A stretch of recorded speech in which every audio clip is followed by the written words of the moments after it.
upset. Because I read this and it made me upset. Okay.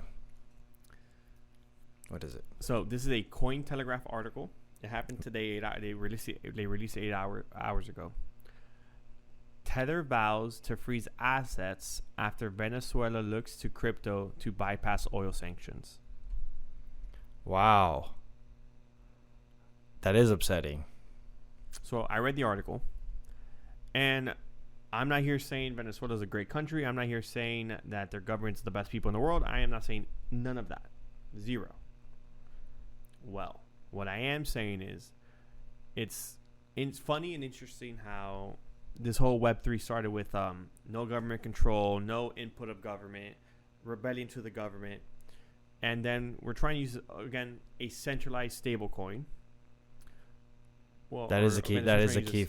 That is a key factor. The key factor is a centralized stable coin is exactly doing what we wanted from crypto, not what we wanted not to happen in crypto. Correct.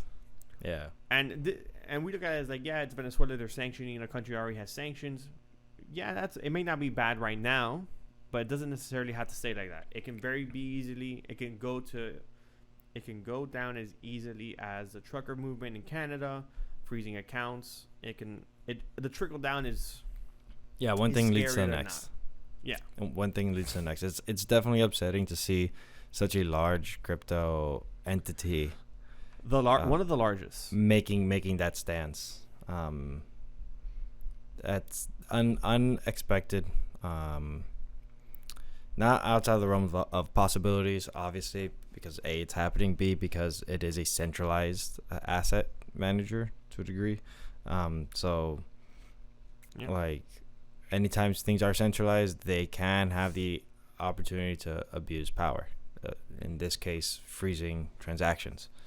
And not standing true to the nature of blockchain technology, where transactions are decentralized and what's the word? There's a word for it. It's gonna have to come back to me because I can't think about it.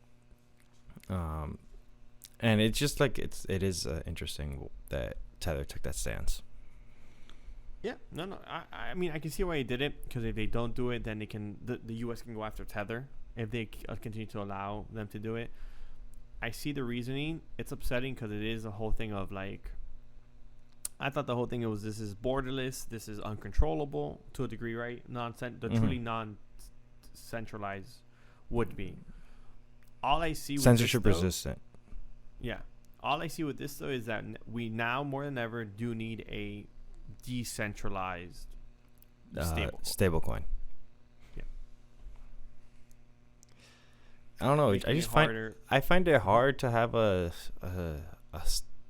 decentralized stable coin like that. Kind of is hard to do, because the person who issues a stable coin would have to be the person issuing the actual asset.